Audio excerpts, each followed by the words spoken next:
Hello and welcome to Ralph the Movie Maker. This movie is titled Atop the Fourth Wall, the movie. It's a movie directed by and written by Louis Lovehaug. Although this isn't technically a Channel Awesome movie, at its core, it's what a Channel Awesome movie is, which is a bunch of dumb references to science fiction movies. Much like Doug Walker, he made a film based on his review show, where characters that had been established in the world of his reviews all have time to shine in a full-length feature film. It's such a bad idea. It's just annoying and lame.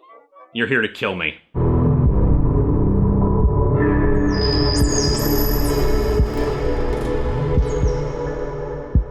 Atop the Fourth Wall, the movie, was uploaded to YouTube in parts, and it was released over the course of a couple of days. While I was watching Atop the Fourth Wall, the movie, I was mostly just mocking Linkara.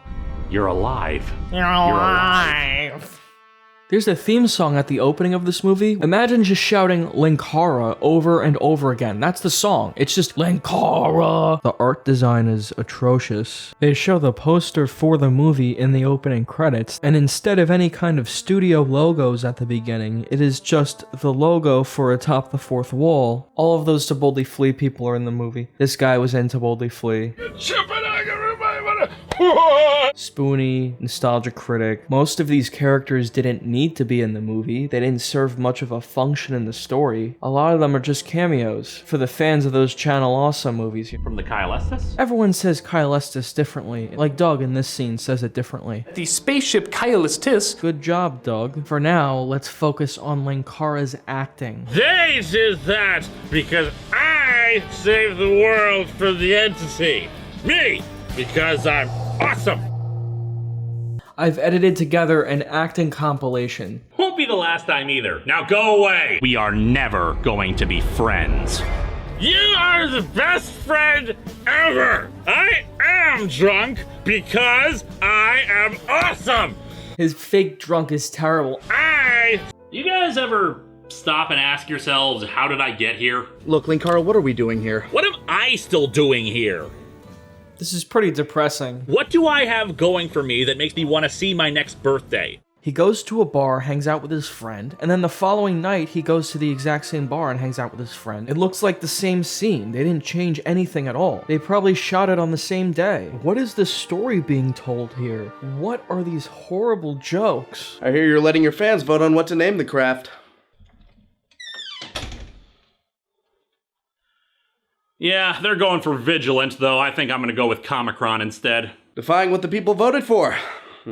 Never a good idea. Yeah, but it's not their ship, now is it? This scene can be cut out. 5 minutes of a completely pointless scene. There's a summary for this film on the Atop the Fourth Wall wiki. I'm going to be reading from that periodically. On Linkara's birthday, a government spaceship called The spaceship Kyle Estes. is on a mission to check out a strange debris field near Jupiter. But when the government loses communication with the ship, Linkara's government liaison, Alan, recruits him and Comicron 1 to track it down. At first, Alan and Linkara don't get along, but then a title card appears that says 4 years later, and now they're best friends. Linkara has some dreams about Mechakara. He has flashbacks to Boldly Flee, if you do remember the plot hole from To Boldly Flee.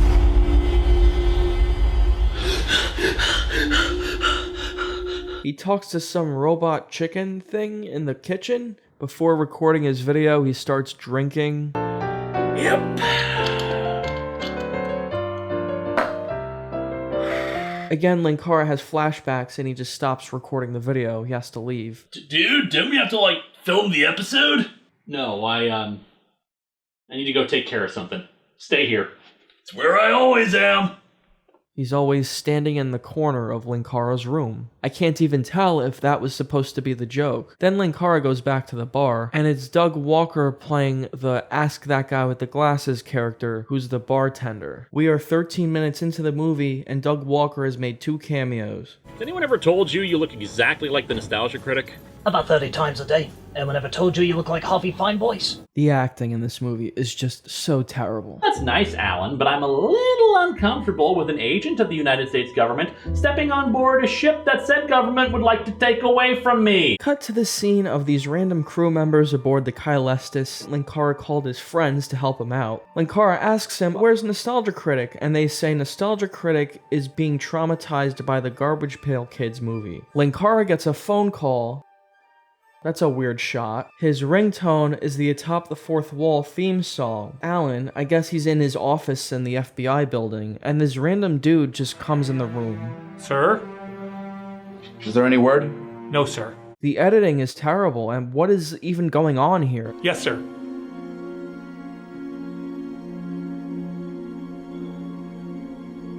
He looks at the Atop the Fourth Wall logo that's printed on a sheet of paper. Meanwhile, Linkara and his friends are watching The Amazing Bulk, and they're making fun of it. The movie Lewis is making is almost as bad. Then Alan explains a bunch of plot stuff, and it's really quite dull. They're just talking, and it's just in a kitchen. It's not any great characters that you know. It's not like a bunch of well-known actors that you've seen. Everyone agrees to help out, and they go aboard the ship. Now the crew has been established, and they're ready to go off on their mission. There's this really bad CGI, and part 1 just ends abruptly. Part 2 starts and it's more CGI. Throughout the movie, Linkara gets these dreams and these visions of, I don't know, bad guys and the plot hole. They don't do a good job of explaining it.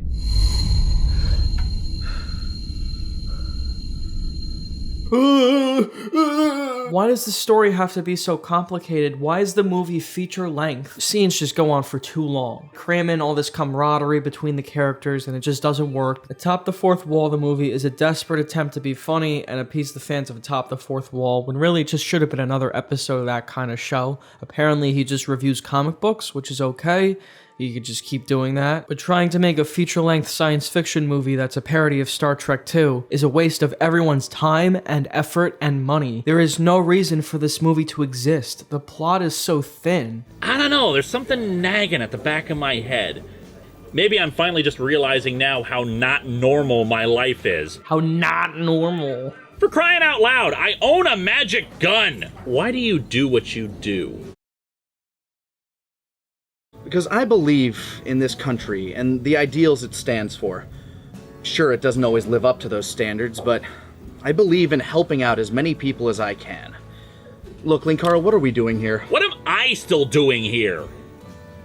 What am I still doing here? It's something for yourself, Alan. What have I got going for myself? Well, you have a good life. You have a family, you have friends, you have things that you enjoy, that you're excited about. Look, you think your life isn't that normal? Really? It's all about dealing with hardships, and everybody has to deal with those. Frankly, I think life's worth living for its own sake. Some days I agree with you, others...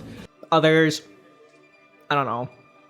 You're alive. You're alive. I always... You're alive. Alan comes in to talk to Linkara about a bunch of nonsense. These scenes of character development just are not good. They're not interesting. They're forcing this friendship. Linkara says he's having trouble living a double life, being a comic book reviewer, and also fighting aliens or whatever. When I'm being sent up into space to possibly rescue astronauts from God knows what the hell am I doing reviewing whatever editorially mandated garbage has been spewed out onto a comic book? Every week, I sit on a futon and review books that think that a G-string is appropriate attire for women's battle armor, and then every other week, robots try to put their fists through my face. This is not normal. Linkara's upset he has to review comic books and also fight aliens, but there's no conflict. If fans really wanted a review soon, but he couldn't make it because he was fighting aliens, then that would be something, but nothing like that happens in the movie. Then there's another bad CGI insert. Linkara comes face to face with his old foe, Mechakara. And Mechakara actually kills Linkara's friend there from the FBI. It's just so pointless and not impactful at all because you don't actually like these characters. Give me the med kit! He looks like Tom the Tomato. Have we got a show for you? Don't apologize. Stop talking. Alan dies. Yeah, that was a really sad moment. I can't believe the bond that Alan and Linkara had. Then the characters are just standing around talking. The group assess the damage caused by Comicron 1, with Lupa suggesting they travel to Europa. Before reaching Europa and heading down to it, Mars Girl and Linkara have a heart-to-heart over his recent concerns about his dangerous lifestyle. You guys haven't seen anything! I'm the expert here! I'm what counts out here. He goes all out for this scene. I know how dangerous it is! You guys don't! You don't know what it is to fight something that truly wants you dead! You guys don't know what it's like to collapse on the ground thinking that you did something horrible only for it to be some monster messing with your head! You don't know! You never had... You said how small you are, and then you stare right back at it and make it blink! And then you froze!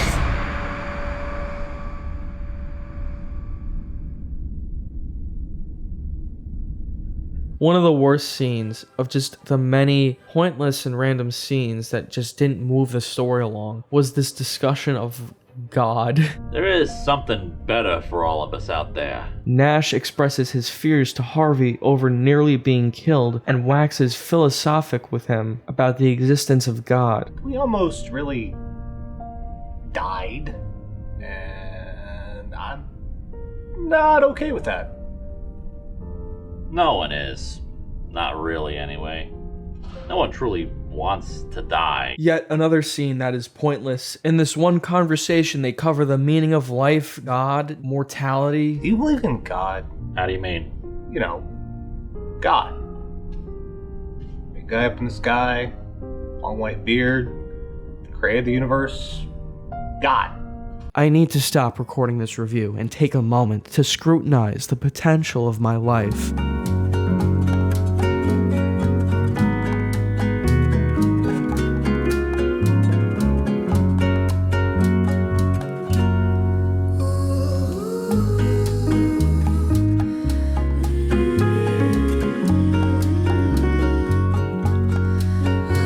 Now that you've taken time to contemplate the meaning of your life, Linkara, Nash, and Lupa beam down to Europa to find supplies for Comicron 1, and quickly discover the planet has been affected by remnants of the plot hole, but Mechacara soon catches up and attacks, forcing Linkara to have the others go back to Comicron 1 without him. Meanwhile, the group works quickly to fix the ship, but Mechacara soon comes up with a plan that may destroy the comic book reviewer once and for all. Once they arrive, they find out the ship has the ability to regenerate tissue. The plot hole gives the ship the ability to bring people back to life. They put Alan's body on the ground and just leave it there. It'll just come back to life eventually on its own. Then they're like, oh, Alan's body stinks. Later on, Alan wakes up and the joke is supposed to be that he shit himself, but Linkara has a new pair of pants for him. Don't worry, in anticipation of this, I have prepared you some new pants. Mechacara starts ripping off his face, looks pretty bad, and that's how part 4 ends. And a climactic battle breaks out as Mechacara reveals his new powered-up form. The grueling fight comes to a head as the group bands together to attack Mechacara one last time, with Linkara delivering the final blow. Having a new lease on life, and with the day saved, he returns home to finish celebrating his birthday. Wow. Linkara leaves, he says he has to go do something, and then he goes to sit down on his couch and he records an Atop the Fourth Wall review. Hello and welcome! And that's the end. Fighting Mechacara made him realize that he wanted to really be a comic book reviewer again. It had to end somehow. I don't even know what to say at this point, and no matter what I say, it just keeps getting worse. Don't even try. It's not worth it. Now let's delve into the behind the scenes of this movie.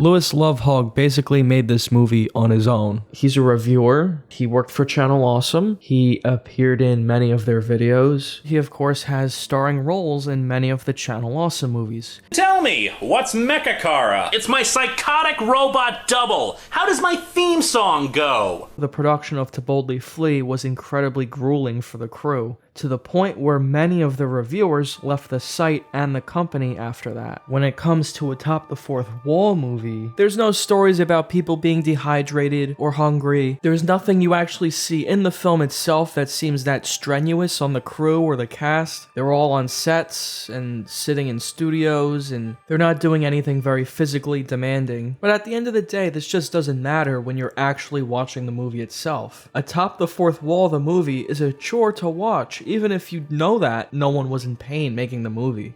You know, you're not the first people to go to Jupiter.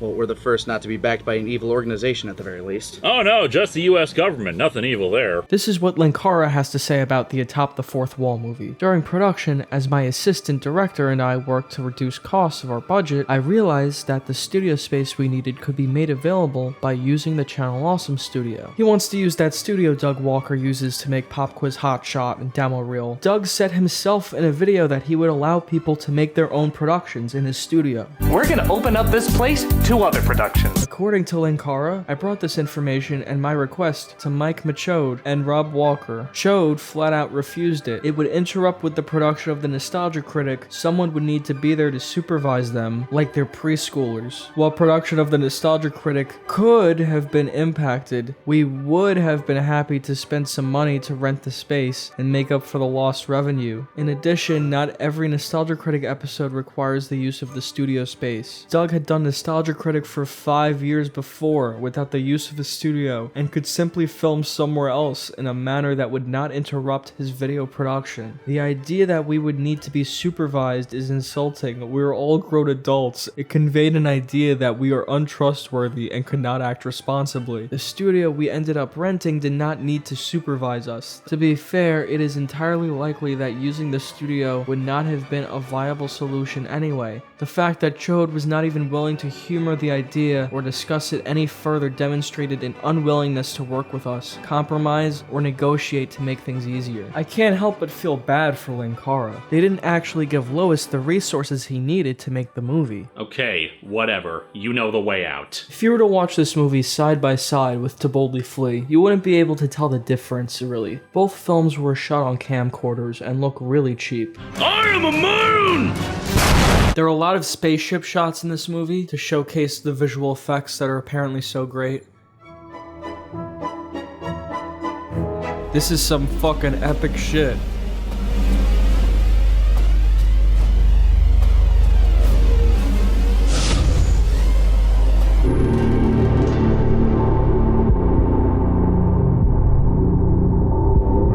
This was the budget for this movie. They were able to get all this money from an Indiegogo campaign. That's a lot of money to make an independent film. There have been movies like The Blair Witch Project, Paranormal Activity, films made for basically no budget. My name is Lois Lovehog, and for the last 6 years I have written, edited, performed, and produced the weekly web series Atop the Fourth Wall. While the focus of this series is on humorously recapping and reviewing the worst comic books ever made, I have frequently indulged in an ongoing storyline for the show with action, mystery, and character development. As such, I feel now is an appropriate time to finally take the storyline to the next level and produce a feature-length Atop the Fourth Wall movie. The script is ready, the actors are willing, space is prepared for filming, sets can be built, props can be readied, makeup can be applied, and the crew is up to the task. It will cost us $40,000 to make this movie. A percentage will be given to Indiegogo for hosting the campaign, paying the crew, including makeup, props, and filming, transportation costs for the actors and crew, hotel costs for the actors and crew, the studio where the majority of the movie will be filmed, set construction for Comicron 1, and a few other sets. That's right, Comicron 1 will be an actual set as opposed to just a green screen background, CGI for various scenes.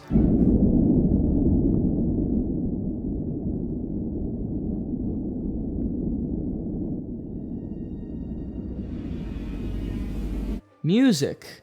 What, like the theme song? Here's my favorite part, the rewards. For $24, you get a back issue level, a signed DVD of Atop the Fourth Wall, Volume 1 and 2. Low petty level. Your name will be included in the movie's end credits as a backer. Internet sensation polo level, $14. A signed print of your choice from Linkara. Company-wide crossover level, $19. Cast photo signed by the whole cast. Purdy hat level, $34. A copy of Atop the Fourth Wall movie on DVD once it becomes available. The extreme level, $60. $44, all the Atop the Fourth Wall DVDs and the regular edition of the Atop the Fourth Wall movie. Dude level. Signed special edition of Atop the Fourth Wall movie on DVD plus PDF copies of all script drafts for the film. $250, editorial mandate level. Producer credit on the film, all the Atop the Fourth Wall DVDs, signed copy of the special edition of the film plus PDF copies of all script drafts. $44, it doesn't even say anything. Well, where did this money go? Did it go toward casting? Well, he plays multiple characters in the movie, which is what Doug Walker did in To Boldly Flee.